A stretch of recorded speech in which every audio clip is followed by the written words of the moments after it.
Saudações, amigos, como vão? Eu espero que bem. Eu sou Denise Baruzzi Brandão, estou aqui no Espiritualidade, Sete Raios e a Grande Fraternidade Branca. Hoje eu trago um pouco sobre a história do movimento da escola chamado The Bridge, a Ponte, e mais tarde chamado de The Bridge to Freedom, ou Ponte para a Liberdade, que foi fundado por Geraldine Innocenti nos Estados Unidos.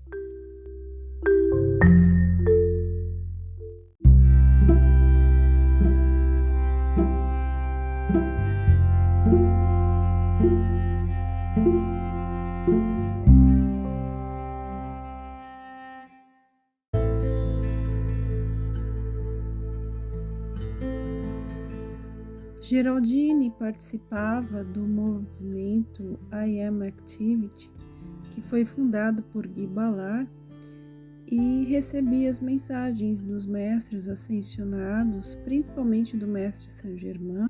E após o falecimento de Guy Ballard, Geraldine foi procurada pelo bem-amado mestre Eumoria na década de 1940, ainda quando morava em Cuba, em Havana. Então lá ela começou a ser treinada pelo mestre Eumoria, começou a escrever, a receber mensagens, para que depois pudesse fundar então a ponte. Inicialmente as mensagens eram escritas e editadas em um jornal chamado The Bridge, ou The Bridge Journal, o Jornal da Ponte, aonde continham várias mensagens dos mestres, principalmente dos Churrans da época do bem-amado Mahachurran. Quase todo o conhecimento escrito em livros pela Geraldine foi passado pelo bem-amado Mahachurran da época, o Santo Eolos. Isso tudo no início de 1950, da década de 1950, quando ainda estava em Cuba, em Havana, tanto que os primeiros jornais The Bridge foram editados e publicados com o endereço de Havana. Posteriormente, ela se mudou para os Estados Unidos e os materiais foram publicados na Flórida, e mais tarde foi para Long Island e também na Filadélfia. Então tiveram vários endereços da Geraldine com os seus grupos, sendo que as publicações elas eram assinadas por Thomas Prince como sendo o editor. Thomas Prince era o pseudônimo do bem-amado mestre Eumoria. Ele assinava como editor de todo o material, ele que fundou a ponte através da Geraldine, e todo o material era organizado por ele mesmo. As instruções dadas por Thomas Prince tiveram como consequência a formação de grupos, componentes da Ponte para a Liberdade, hoje espalhados também em diversos países. O contexto dessas instruções versa sobre as atividades da Grande Fraternidade Branca, deixando claro o propósito de suscitar a atenção de abalizados pesquisadores no setor das doutrinas esotéricas e ocultistas, e dar iniciação a qualquer buscador da verdade ainda leigo para uma consciente cooperação com o trabalho inestimável desta fraternidade. Essas atividades, revestidas de poder, sabedoria e amor peculiares aos membros dessa augusta fraternidade, visam abranger um grande âmbito, pois tem como finalidade beneficiar não só quem delas vier a participar, mas também o seu meio ambiente e a massa geral da humanidade. A existência da Grande Fraternidade Branca é muito familiar aos discípulos orientais e se tornou pouco a pouco conhecida dos estudantes ocidentais que estudam o ocultismo, o esoterismo e que se aprofundam dentro de irmandades e de outras escolas. Também foi amplamente divulgada a existência da fraternidade nas obras teosóficas de Leadbeater, Annie Besant e Helena Blavatsky. O trabalho dessa hierarquia, também chamada por alguns a loja branca, perde-se na mais remota antiguidade, afirmando alguns pensadores da Ordem Rosa Cruz que, pelo tempo do nascimento de Jesus, sua sede principal se localizava no Egito, possuindo já ramos espalhados em várias regiões do Oriente. Ela dirige os movimentos evolutivos da humanidade, impulsiona a marcha da civilização, introduz pensamentos novos e mudanças cíclicas. Os mestres que formam essa fraternidade, embora respeitando o livre-arbítrio dos homens, estão sempre vigilantes, mantendo a obra divina na Terra. O pseudônimo Thomas Prince, usado pelo mestre Moria, quando deu início aos seus escritos na ponte, foi com o tempo substituído pelo próprio nome dele, de El Moria. O estudante que se inicia neste movimento é levado através dessas instruções repetidas a familiarizar-se com o trabalho amoroso de cada um dos membros da grande fraternidade branca, baseando-se na premissa esotérica de que naquilo que o homem focar sua atenção, aquilo ele se tornará.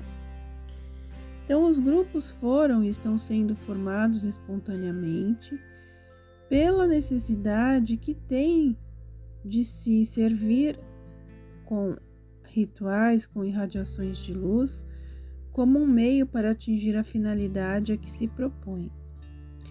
Embora já numerosamente espalhados, esses grupos são pequenos para facilitar uma harmonia maior e conseguir uma menor diversidade entre os componentes de cada um deles. São reunidos sem qualquer restrição, seleção ou votação entre seus membros. O movimento de Brit recebeu suas instruções iniciais também depois que se mudou de Havana para a Flórida e para onde foi Long Island, no estado de Nova York, e sua distribuição abrangeu inúmeros países. Depois, com o falecimento da bem-amada Geraldine, esse conhecimento ficou meio que perdido, soterrado. Muitas pessoas, com o tempo, deixaram de se dedicar a esse trabalho, apesar de que os grupos, pequenos grupos, continuaram o trabalho, mesmo lá nos Estados Unidos, o grupo da Filadélfia. Na Alemanha, a bem-amada Santa Ramin fundou Die Brücke zur Freiheit, que chama-se Ponte para a Liberdade, depois trouxe seus materiais também canalizados para o Brasil. Porém, esses ensinamentos são ensinamentos riquíssimos ditados pelos mestres e que, se aplicados diuturnamente na vida pessoal, eles elevam a consciência e modificam em tudo a vida da pessoa, com a limpeza kármica, a transmutação, com a elevação de consciência, evolução, tanto para si quanto para os seus familiares, como para as pessoas do seu redor, até de uma cidade inteira ou região. Qual a importância de se trabalhar com os mestres, ou com esses ensinamentos da grande fraternidade branca passada pelos mestres? Todos nós que nos iniciamos nos ensinamentos da fraternidade branca fazemos parte de um plano cíclico que pretende estabelecer uma nova era sobre a Terra. Conhecemos o esquema deste plano, porém as minúcias para realizá-lo pertencem à grande fraternidade branca, e não pensamos questionar as razões que encobrem seus desígnios. Em cada país, em cada organização estabelecida, a fraternidade age de maneira ajustável às condições educacionais, intelectuais, sociológicas que ali encontra. Lembramos que, ao iniciar-se o ciclo do Mestre Jesus há 2000 anos, apesar de a direção da mensagem crística possuir seu núcleo num templo iniciático no Egito, ter também um apoio inestimável da fraternidade dos essênios. O plano para sua preparação no mundo circunvizinho, a Judéia, não consistiu na criação de uma sede a qual os buscadores da luz acorreriam. Usou a fraternidade, o trabalho de discípulos pioneiros que se espalhariam divulgando as ideias, as energias do Cristo. Julgando do ponto de vista apenas esotérico, diríamos que tal trabalho só poderia ser assim realizado devido à perseguição religiosa que suscitou a mensagem crística. Esotericamente, porém, sabemos que cada detalhe da dispensação crística foi laboriosamente planejado. Os apóstolos, confiantes, mas inconscientes das minúcias que haviam sido estruturadas para o plano crístico, eram atraídos e levados para locais onde a tendência natural de cada um deles, as vivências em que em outras encarnações ali tiveram, o raio de mentalidade pessoal ao qual pertenciam, lhes possibilitassem uma melhor acolhida e frutificação de seus trabalhos. Serviam à meta dos seres cósmicos e mestres que os dirigiam, transformar a mente, emoção e sentimento das comunidades mais distantes, substituindo a lei humana da época, que lhes legara apatia, debilidade ou corrupção, pela lei divina do Cristo. Também em seu trabalho Memórias de Mãe Maria, Thomas Prince nos faz sabedores da viagem grupal de Maria e os apóstolos até a Inglaterra, criando e magnetizando em sua passagem locais que seriam focos de luz para uma futura dispensação crística. O sistema em comum de trabalho da ponte tem se mostrado benéfico e capaz de atingir sua finalidade, que é a proliferação de muitos focos de luz que, além do trabalho de ordem geral previsto, beneficiarão inúmeros núcleos familiares, os quais passarão a atuar como pilares importantes para uma organização social mais harmônica. Porém, não é afirmado ser este o único modo usado pela Grande Fraternidade Branca para orientar, mas sim ser aquele que foi indicado para o tipo de atividade usado pela ponte.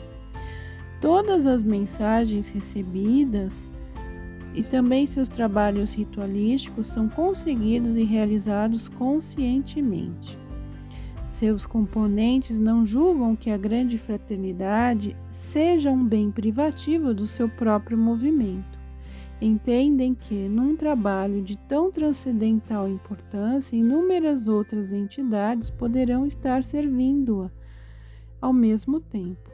Sempre o aluno deverá saber que ele vai atuar por meio da sua própria consciência.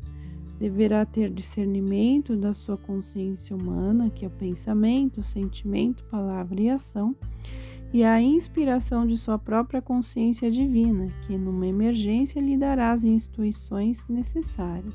Os ensinamentos da Grande Fraternidade Branca visam orientar, preparar e educar espiritualmente discípulos dentro do mais elevado princípio ético-moral de disciplina e equilíbrio, buscando conduzir o indivíduo, que se constitui em uma unidade indivisível biopsíquico e espiritual com o cosmos, à maturidade espiritual e autoaperfeiçoamento em todos os níveis, isto é, a realização como homem integral.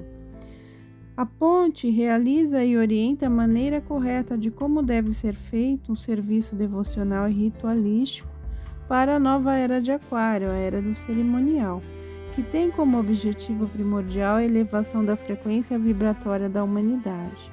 Os ensinamentos passados pelos mestres, principalmente os que são passados através da ponte, não se chocam com nenhum outro conhecimento, e também o movimento respeita qualquer outro que busque, por intermédio de diferentes tipos de trabalho mental e cerimonial, promover a evolução do indivíduo e auxiliar a humanidade.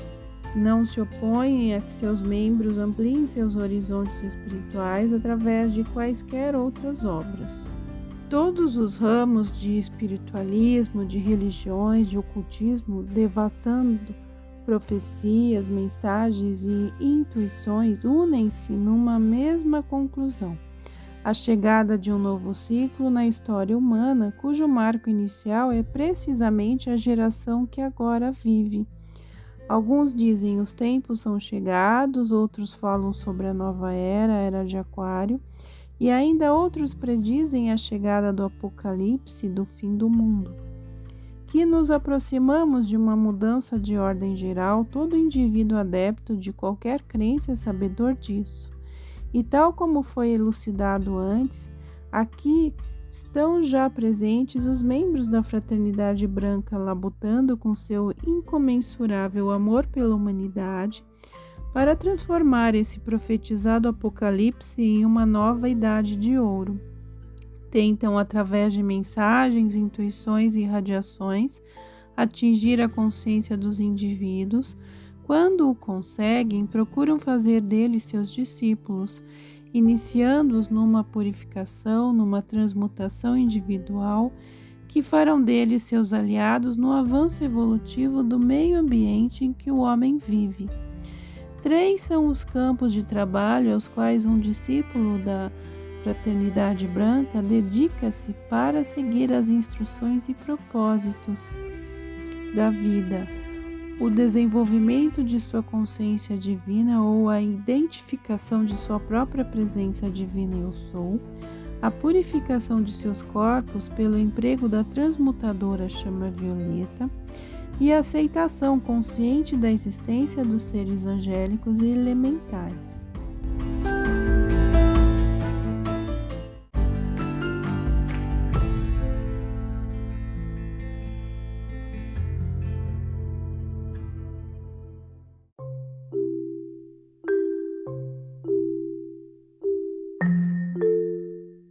Bem, meus queridos, eu espero que tenham gostado destes poucos ensinamentos sobre a ponte ou The Bridge to Freedom.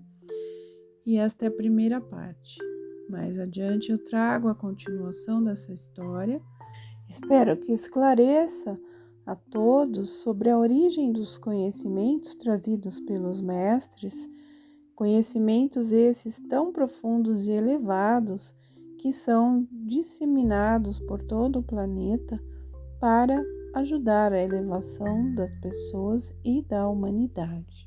Lembrando que todo o conhecimento que eu possuo é fundamentado nesses conhecimentos passados por Guy Ballard no movimento I Am ou I Am Activity, por Geraldine Inocente na Ponte para a Liberdade nos Estados Unidos e por Senta Ramin também na Ponte para a Liberdade na Alemanha.